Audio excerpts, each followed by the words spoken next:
More than even where are you moving or did you find a house, the biggest question I've gotten is how are you going to move all these animals? Deli cups are usually how you do it for a show, but that's a 1 or 2 day trip. This is going to be a 2-week trip, and deli cups aren't going to cut it. The truth of the matter is that what kills the reptile quicker than anything else is stress.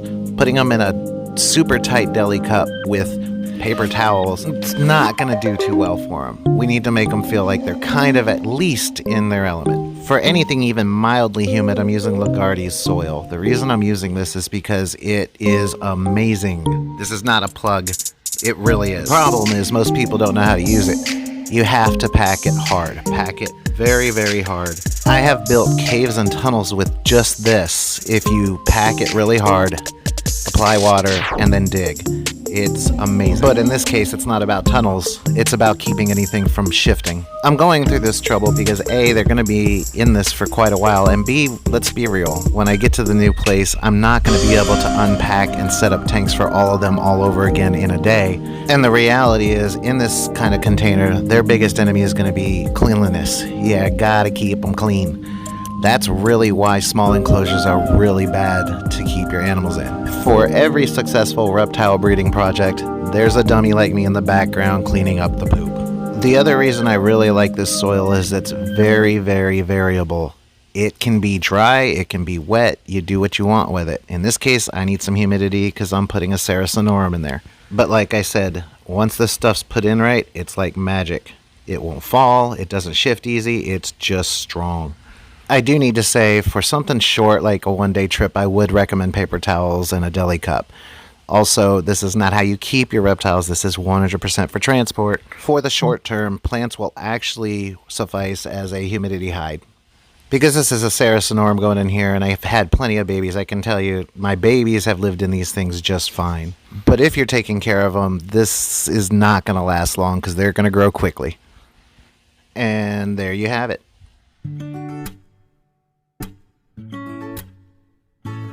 These guys are easily my favorite New Caledonian gecko, even more than leeches. They got a bad rap when they first came in as being too flighty, too crazy, but not so much once you captive breed and work with them. I'll show Dad in a later video and you'll see what you get when you work with them for a long time. As far as care, just think of them as a cresty or gargoyle that's a little more thirsty. I'll do a video on that too sometime. And this guy's good, ready to go, has a screen area for some lighting. His new residence is a Tupperware food grade box for cereal. The next gecko is actually a desert gecko. Now, the thing about the desert is people have all these visions of what the desert is. A lot of them imagine this. But the reality is it's more like this. It's more of a mixture of sand and dirt. In fact, some of my most challenging geckos to breed were geckos that live in the desert, but where it meets the ocean. And so you have a situation where these animals are used to some crazy humidity, crazy heat, and sand and rocks. It's just nuts sometimes. These guys don't climb much, so I'm giving them a smaller box, once again food grade, and I actually cut the top in half so it can be lifted halfway, just to not startle them too much and have them all run away on me. Add some decor and it's good to go. Ensuring that the decor is sunken deep enough in that sand not to move. Quick side note, every one of these I'm doing, of course, I'm having to empty out their tanks, clean everything out when I go to catch the adults, and yeah, it's tedious. These particular guys are actually more of a house gecko. You've seen some variations of them if you've ever seen a gecko in Hawaii or in various places. They're just all over the place. Catching them, you don't really want to do it by hand. They'll drop their tail. These guys are tail happy. And right now, they don't really need the stress of losing a tail anyway. Watch the tail wagging when he gets in there. It's actually a pretty ingenious plan. He wags his tail. If you're a predator, you go for the tail because it's what's moving, and he lets it go and gets away. Give you guys a quick look at them, and I look at them as well, make sure they're doing okay.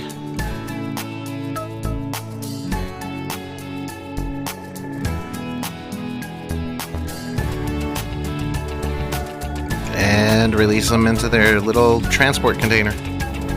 Sometimes they're not in a hurry. I actually had to edit out about 7 minutes here because he just sat there and waited before coming out.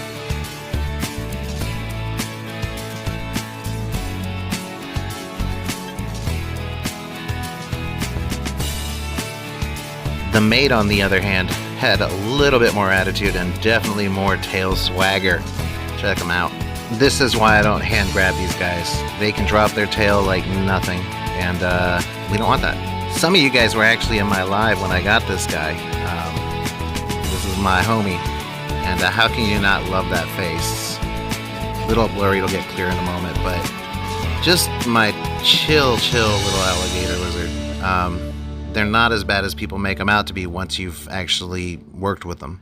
Just in case anybody is wondering, that was just a little soil on his face. They do tend to kind of go a little deep into the soil to enjoy the humidity when they want to.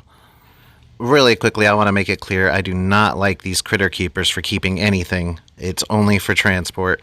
But hey, remember this? The tank I was cleaning out that I just grabbed those geckos from? Yeah, here's the other problem I'm running into. And so now I stop what I'm doing to set up incubation for them. There's all kinds of good stuff out there to incubate with. I'm using the Lagardis because it's already pre-mixed. It's wet already to the right humidity.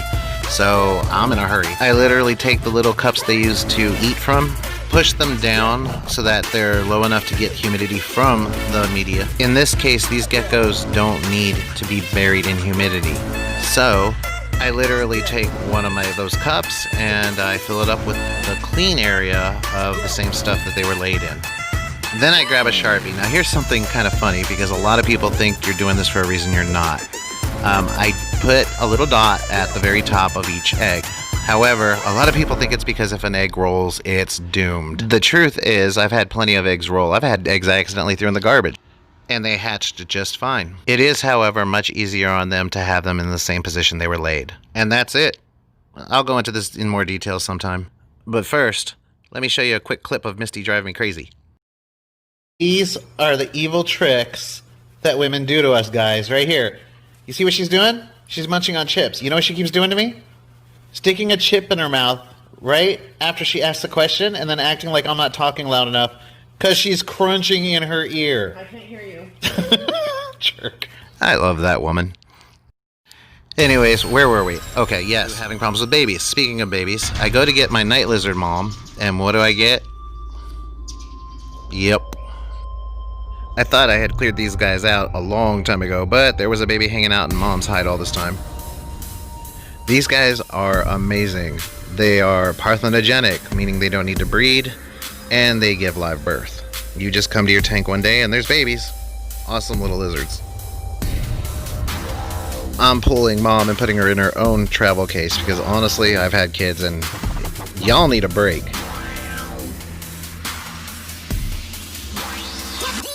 We move Mama into her own little transport area, and that way she's got her peace of mind and doesn't have to deal with kids for a while. And then we go ahead and move the baby into its own little area too.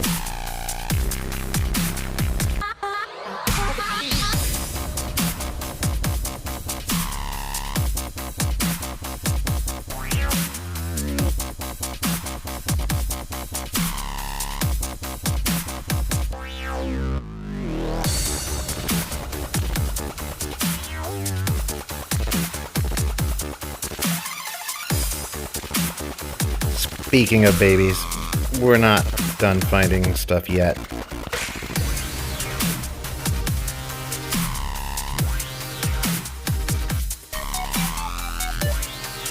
You often get a feel for how they're going to be the first time they see you. Watch the one on the left bottom. That's going to be the curious one. And he's not going to run in a panic when I go to get him, as you can see. So while I'm here, I might as well take a look at the other tube and see if there's any in there, right?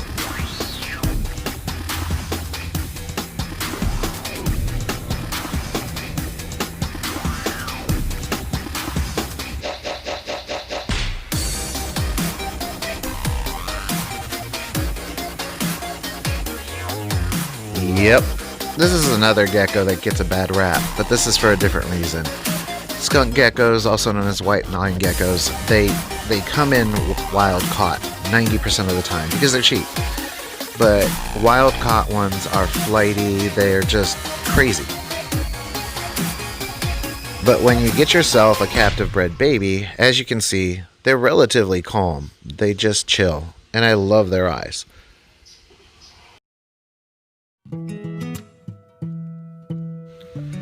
One baby I refuse to give up in all this is my Europlatus gunthari, leaf-tailed gecko.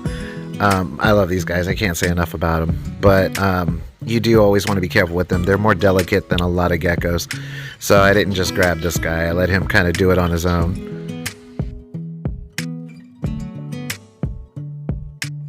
In a decent-sized tank, these guys will just disappear into the wood. Their camouflage is off the charts.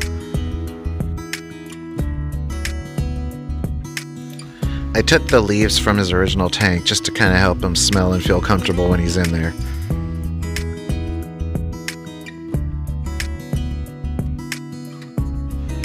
As you look at his head against the cork bark, you can see just how easily these guys can sit on any piece of wood somewhere and just kind of not be noticed.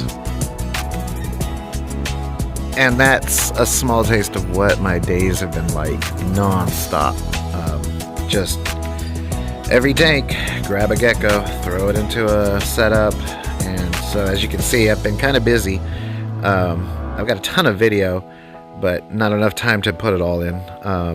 Slowly getting there, but I still got a whole lot to do. And these asshats are laying eggs in their transport containers even as I go. The next chapter is going to be our last day at work.